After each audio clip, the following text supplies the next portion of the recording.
and then literally the book turns on its head. Like there's a motion even in the description of a flip. That is usually the moment where if people get to that point in the book, then they're like, I'm in. Hello, everybody. Welcome to a very special episode of Off Book with Simon Teen, where we are chatting all things Legendborn Cycle and Oathbound with author Tracy Deonn herself.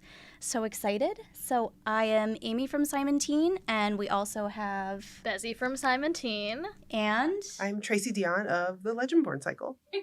So Tracy, how did you get started in publishing? What was a little bit of your journey like leading into Legendborn? Yeah, so I was very fortunate to be part of an anthology that was edited by an editor here at Simon & Schuster named Lisa Abrams. And Elisa sent a very kind message about my story and asked if I was interested in writing fiction. And I was so taken aback by that I just didn't respond for 6 months. I was very nervous and I thought, okay, surely she was just being nice. She didn't mean that. But 6 months passed and I said, you know what, I do have an interest in writing fiction. I've been a storyteller my whole life, a writer my whole life. Yeah, I have an idea and I have the beginnings of something. And so I wrote back and asked Lisa, hey, did you mean that? And she said, well, yeah, do you have something? And so then I committed to writing the first half of what would become Legendborn. And outlining the rest. And I said, I'll get that to you by January 1st. And so I gave myself a 4-month deadline. Oh, gosh. Even though I'd never written a novel before, just to give you a sense of my personality. But I also I know myself. I know that I'm a good storyteller. And so I said, I'll figure it out. I will figure out how to write a book. And so I set myself the task and I sent Lisa the pages. A couple months later, she said, you should go get an agent. And I said, what are those? I mean, I knew kind of, but I really didn't understand the process. And so that's how Legendborn started. But I think what I take away from that story is that part of me that said, I trust my storytelling skills. I trust some component of myself that's core, but I'm going to be brave and take a chance. And I keep coming back to that place and that person and that version of myself every time I write. And I think that that's where my best work comes from, actually, is when I take a chance and when I'm really brave. I think that shows up in Bloodmarked and Oathbound too. Oh, absolutely. And how lucky are we? We got Bree out of it, and so far 3 amazing books and more to come. So it's so exciting. Yeah. I think publishing for me is about being brave. You know? Yeah. And so it started that way, and that's how it's going. Awesome.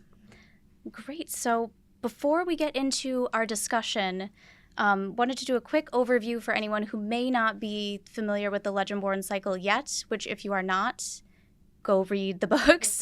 Go read Legendborn, Bloodmarked, and Oathbound. But Bezzy's going to give just a quick little spiel for us. Amazing. Amy has set me with this challenge. It's a challenge of giving an entry-level spiel as to the series. And it's a good thing that I really love the series and have been reading it since it came out and love it so much.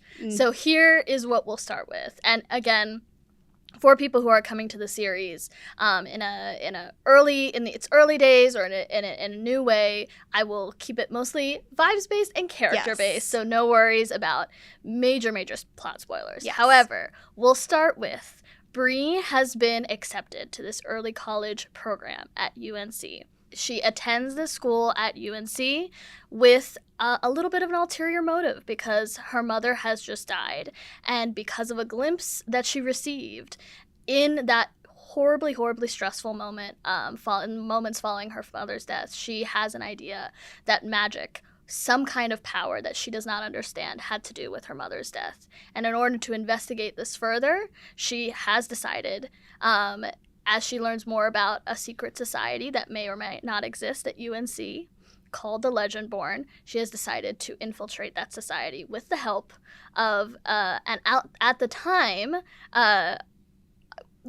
scion of that Legendborn, Nick, who is estranged from his father, estranged from the society, but works with Bree to bring her in so that she can learn more about this society and about what they may have to do with his with her mother's death. In the process of that, she discovers a lot of secrets about the Legendborn. She discovers a lot of their history is rooted not only in Arthurian society, which is of course the descendants of the Round Table that have their own powers that they have inherited from the knights that they are descended from, but also the Legendborn's history is rooted in slavery and is rooted in the enslavement of people in America. So it is not only an Arthurian society rooted in England, but it's a society that has very real and present effect on the history of America and the America of today. And so Bree is reckoning with much larger histories, much larger legacies, as she is also working to solve the mysteries surrounding her mother's murder.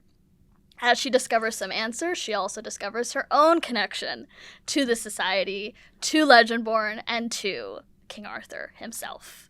And as that unfurls before her and that power is discovered, there are betrayals, there's romance, there are there's family members that she might have reckoned with yet, there are ancestors that she needs to decide whether she wants to build that connection or sever it, and much larger history and a much larger lore that she discovers along the way. Amazing. Right, that was very excellent long work. Yeah, that was great. But hopefully you guys are hooked. And if you aren't hooked, you should be, because the series is even better than anything I could sum up. The language, the writing, the romance, it's great. Just you guys everything. have to read it. Oh, thank you. That is such a good summary. I'm going to add on top of that, yes, there's a magical sword. There are demons with wings. Yes. There's invisible monsters. There's a house that has magic surrounding it. And also there's a healthy dose of humor. Yeah. Yes. Like, that's the thing that I also think that people, like, I love the, like, gravitas of the book, but it's been a delight to see people find the humor. Yeah. Because it's in there, too.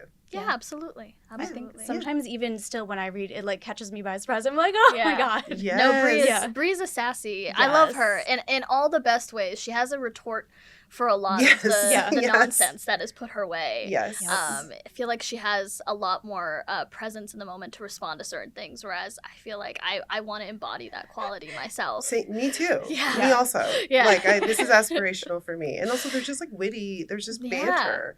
Mm. Some of the Yeah. banter is the best part. So. Sel's very sassy. Yes. Nick's, to Love tease it. Oathbound, Nick also gets very He- sassy. He sure does. Yes. He sure does. So much to look forward to.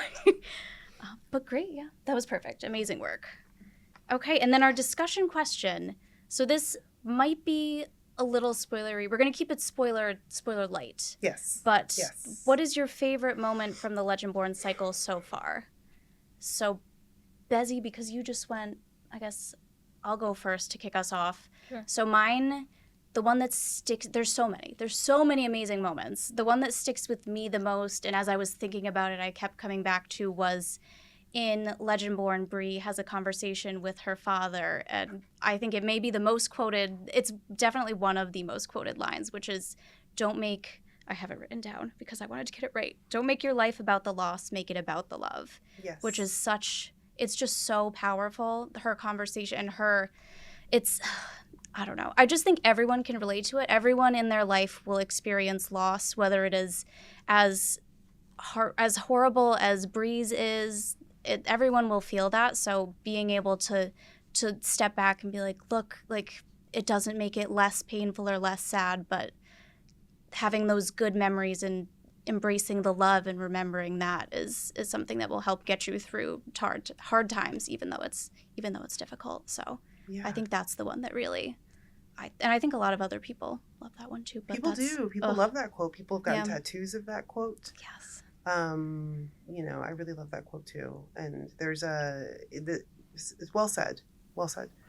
So my favorite part, I'm going to cheat. I have two quick answers. The first one is that my favorite part is honestly whatever part a reader raises to me when they come through my signing line. Oh.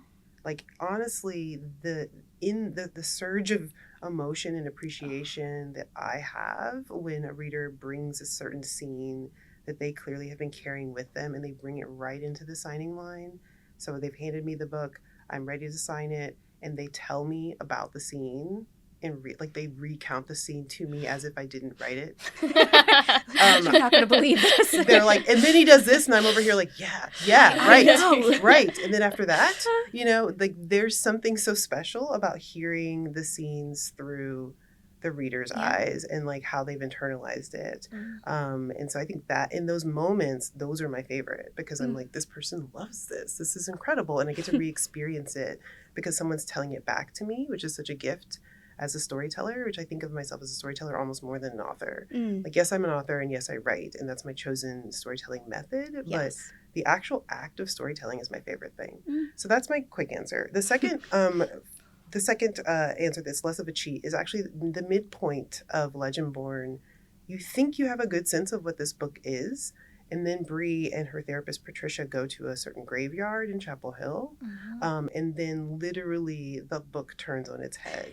Like there's a motion even in the description of a flip, and that is usually the moment where if people get to that point in the book, then they are like, I'm in. Yeah.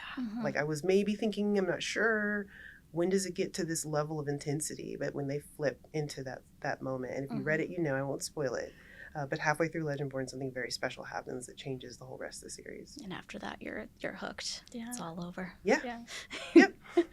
Love that. Yeah, I feel like I'm gonna try not to cheat, but I feel like I have so many favorite moments. It's all right. That when we had talked about this, I was like, I don't know if I can pick one, but I will say so many of my favorite moments are from Bloodmarked. I love Bloodmarked so much. I think Legendborn is such an amazing, it sets the world, it sets the tone, it sets the stakes. Bloodmarked really made me throw my book across the room several times in the best way. I will say that one of my favorite twists in Bloodmarked is a twist that involves King Arthur. And as that moment happens, anyone who's read Bloodmarked will know, I found myself literally, I had to close the book, step away, put the book down, because I was so enraged. I felt so many feelings on behalf of Bree, on behalf of the characters in the story, and the consequences of that moment, and what it meant for everything that she had been struggling with up until that point. And Bree is such an easy character to love, although she herself, my favorite characters are the characters who think they're hard to love, but they are so easy to love. And Bree immediately, and it was entrenched in my heart. And so anytime something bad happens to her, I'm ready to fight everybody. Yeah. And particularly in this case, a particular character. Yes. So that, I think, is my favorite moment from Bloodmarked. But there is also a moment in Oathbound that I will not spoil, but Nick goes off. And I think if you read Oathbound, you'll know that when Nick goes off, in this moment, it's well earned. It is shocking, and it is exciting to see him really step up in this way to the audience that he decides to go off on. Yeah. And I will not say more. It's amazing. I love this. Also, the moment you're talking about in Bloodmarked is a moment that when I realized what I wanted to do and I realized how I was going to handle that moment, I actually had to pace around my house for like 10 minutes. Yeah, it's not a moment you can sit with the book. No, I was like, I actually have to step away because I feel so many things, and I will do damage to this book if I am still holding it, feeling these things. Yes, so. I was also very upset writing it. So. But it's so good. It makes so much sense, but it also, again, for anyone who comes into the series with a love of Arthurian lore or mythology or this character, these stories, all of the things you love in that moment are immediately challenged in a way that absolutely makes sense in the world of Legendborn. And so as someone who also loved Arthurian stories, at that moment I was ready to be like, everything goes out the window. I'm like, I don't about anything else. And so, yes, it's such a powerful moment. There are so many powerful moments in the series that we could talk about. I'm just imagining you like throwing hands, like fighting and punching the air. Oh no, I'm a very physical person with my books. At the same time, you're like, it makes sense, the whole time. I'm so mad, but this makes so much sense. This is logical. But then you're throwing a punch. I love it. No, I'll look into the invisible camera. I'll look into the camera that's not in my apartment, and I'll be like, oh my gosh, I can't believe this just happened to the audience. Like, how dare? Yeah. Yes. How dare? Yeah. That's such a good one. I will be sending you. Many people will be sending you therapy bills. They keep after saying Oathbound. them. I don't, Especially You know, we'll create the invoice. Yeah. Damage is done. I keep hearing that. Actually, a reader did give me an invoice at one point. No, oh And my goodness. They had mocked it up and everything. Sure. It had like the billable hours and everything. Oh my god. Well, at the end of Oathbound, said reader needs to update their invoice because they will have more to bill. I know. New line item. Oh goodness. But yeah. All right. Such good answer. There's just so many good ones to talk about. But the main event of this episode, we asked fans what they wanted to know about Bree, Sel, Nick, Oathbound, and they delivered. So let's get into a few questions. Number one, there are multiple POVs in Oathbound. Yes. So again, we're going to keep it spoiler light, but can we talk a little bit about those? How did you decide to write those? Yeah. I mean, if you've read the end of Bloodmark, you know that Bree herself ends up separated from the rest of the group. I won't say how or why, but she does this in such a way where it's pretty clear that she's going to be absent for a little while. And so, you know, the beginning of this series, I honestly had made a commitment to myself internally that I was not going to leave her POV for the entire trilogy. But then we added a book, and it became a quartet.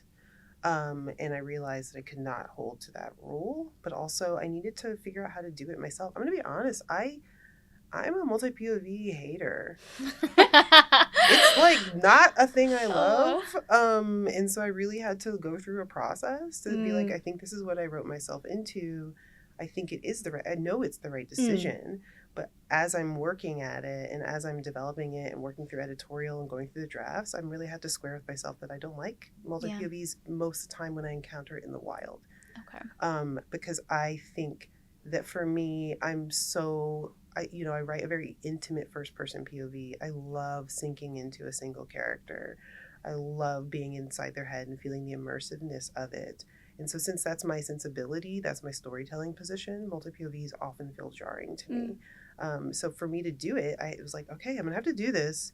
How can I do it in a way that I love it? How can I write a Tracy Deonn friendly multi-POV? Sure. And that meant giving all the characters arcs, making sure their arcs were winding with each other, and really thinking pretty deeply about how I could center Bree still and keep to that original promise. Yeah. And I think we found a really lovely way to do that she's still central. It's still her story, even when you're in someone else's head. So that's where the decision came from, but it was not an easy one. And I think I agree. Obviously, I think it was needed just to see, and it's so fun to see all the threads kind of weave together as you get farther into the book. And it is still, like you said, absolutely 100% Bree. Bree is the focus still. I will say there is one POV in particular that when fans read it, I think there are POVs, like when we say there are multiple POVs, there are POVs that fans were expecting, you know, who love the series. And then there's a POV where I was like, oh, immediately this is going to mess me up. The sentence one of this POV and I was like, I need to take a break. Yes. I need to pause. Yes. You know, just getting inside this person's head. I think that there are POVs that really will, even if you are expecting it because of some of the circumstances of Bloodmarked, you will be moved very deeply by certain people's perspective that we have not heard yet, and the history that is embedded in this person's POV. So yeah. I don't think beautiful. A lot of fans have been, once we described that there were multiple POVs, we didn't say who. Fans have been guessing. And we for months were like, I don't think they're going to ever guess the full lineup. It's not a very guessable lineup of multi-POVs. If you were asking someone to get them all by name, I don't think people will. Yeah. I think so. Yeah. Well, that's so exciting. Yeah, so exciting. Also, without giving away too much, did you have a favorite part of Oathbound to write? Whether it's a POV or a moment, scene? In Oathbound, I divide the books into quarters, pretty much. That's my signature move. It's as much for me as it is for y'all. So I can keep things straight and I understand what's happening within those quarters. The third part of Oathbound, just the entire third part, was really the hardest, took the longest, but usually that means it's because there's something really good there. And I won't spoil what happens. I will just say that it involves Bree in a very fancy gown. It involves people in a very fancy setting with different, with formal wear. And it involves a collision, I think, is the best way. A collision of multiple levels of collision. I was going to say quite literal. Quite Yes. literal and also metaphorical, yes. Yes. Certainly. Yes. I will say another favorite moment of mine from Oathbound, which I will tease because I feel like this is the perfect moment to tease it, is what I am referring to as the Powerpuff Girls. And amazing. Yes. Yes. I'm yes. like, I know, if you know, Yes. you know, I'm going to get this started. That there is a certain group of people in that part that I am calling the Powerpuff Girls. And I think, I'm looking forward to seeing that dynamic Yes. as received by the fans and Yes. hopefully in future Yes. future books. Yes. So Yeah. I love that part that's too. Yeah. Mm-hmm. I did just as I'm on. I think it's my third read. I Yeah. was Of refreshing. Oathbound? Yes. Yeah. Oh my gosh, Because Amy. we were blessed. Yes, we were because blessed to there be was able to a read. very limited Yes. short list Yes. of people who read that manuscript, and Amy and I had a very Yep. long discussion Yes. after that first Yes, read. but now having the physical copy, I Yes. was reading again on the train this morning, and I was reading the collision, and I was like, Such a good whoa! collision. Yes. Still Such a good just as Because it got tweaked after your Exactly, initial that's- read. it So definitely like there's so- there's some deeper yeah, different scenes, some things that have gotten beefed up. and exactly, which is so fun to streamlined. see. Yeah. Oh, to they're see so how fun things to have see. And changed. there's a scene also towards the end of the book that I like. There were several scenes in our second reread where we were like, oh, okay, this got changed, this got tweaked. Yeah. We had that perspective. Mhm. But there was a particular scene towards the end where I'm like, oh, when this was added, I was like, Oh. this changes some things. The Yes. fans are gonna have some feelings about Yes. a certain, not the end, definitely the ending, but like right before the ending, a mini version of that ending You know. that Yes. kind of gets set up. Yes, and some no. things that get said by certain love interest characters. Yes, even I will say, we were working on the last 3 pages of this book up until it had to go to the printer. Yeah. So just know, That ending. yeah, if you haven't read it yet by the time you're listening to this, be very, very careful to not flip Yes. to the end where the Knights chart is. I know these books tend to have the Knights chart, which is fun back matter if you're a fantasy person. Mhm. Don't do that here. Do not be spoiled. Don't by spoil it. your- yourselves. Don't do it. Don't do Because it. the last 3 pages were really being tweaked till the very end. Ugh. Oh, love it. Can't wait to Chills. see everyone's reaction. Chills. Literal chills. Truly. Okay, so I think we have time for one more. Yeah. So what? Ooh, this one could be a loaded question, but I'm ready. You have we'll to go let for it rip now. We'll go for it. So what everyone loves, obviously, are the 3 most loved. I think that's true. Bree, Nick, and Sel are Mhm. Yeah. our Our the- leads. Yes, yes. Yeah. So how do you feel, what are the differences between their relationships with each other? Because they're very intertwined. I think the word you used earlier was it's an entanglement. Yes. It's not a triangle. Yeah, They are intertwined. So how they all kind of have different relationships with one another and need different things from one another and Yes. give each other different things. Yes, yeah. I've moved away a little bit in the last week or two from like love triangle. Yeah. Because that's a loaded trope anyway, and we get associations with it, and we think of love V's really a lot of the time. Yeah. It's never I will never say like this a is full a true. triangle. I mean, and I definitely agree with that terminology. But I will say, there is something about this series and its return to the triangle. Like all points need to touch. Yes. And it's a real triangle. And so it's been something that I've definitely said to people when I'm getting them hooked on the series. I'm like, no, listen to me. It's a triangle. Yes. It is a triangle. So Yeah. anyway. Because sorry. people will hear love triangle and they'll be like, I don't want it. Yeah. And I'm like, It gets a I bad get rap. you. It gets Yeah. it gets a bad rap. You're probably thinking of a different type of book. Yeah. You know? Exactly. So I call them just like a love entanglement. Mm. It's just That really does describe just it. it's another way of me being like, I love mess. So it's messy. It's a love mess. Sure. So when I think about these characters, I mean, I think, Bree, when I first started writing Legendborn, I had a moment where I was like, okay, I need to decide the love triangle in game here in this book. And then halfway through, I was like, why? Why? why do I need to decide that right now? It's not even I'm not even done writing the first book and what I wanted to be a trilogy. That's true. Why would I decide right now? And in fact, like it's probably better if I can fully commit to these relationships when they're on the page. See how it unfolds. And also just allow Bree to have a really authentic, good foundation to build with both of the characters. Sure. So with Nick, we have Bree having, they're both sort of doing something sneaky together, and they have to trust one another, and they know things that the other characters don't know about why she's there and what she's capable of. And there's sort of a trust built between them. They have an easy way of interacting. The thing that is like marks their relationship is that Nick is easy for her. Yeah. And I don't mean that in a boring way. I mean that in a safe and like wavelength way. They're so built the same way in a lot of their interactions. You can see that there's a shorthand and there's a quickness, and so it should feel like that. Sel is very much an antagonist in Legendborn, so it's the opposite of ease, right? Like there's just like an abrasiveness, and they are in conflict with each other quite a lot. So that's where we start. But where I want to go is I want her to have waves of that with both characters, and I think Bloodmarked and Oathbound show us that she can go through these dynamics with both characters because people change and they're dynamic and they make decisions. So that's the thing that interests me. And in terms of Nick and Sel, the thing with them is they have very understandable beef that comes from, but a lot of that beef as we go throughout the series is revealed to be systematic. They're both put in horrible positions.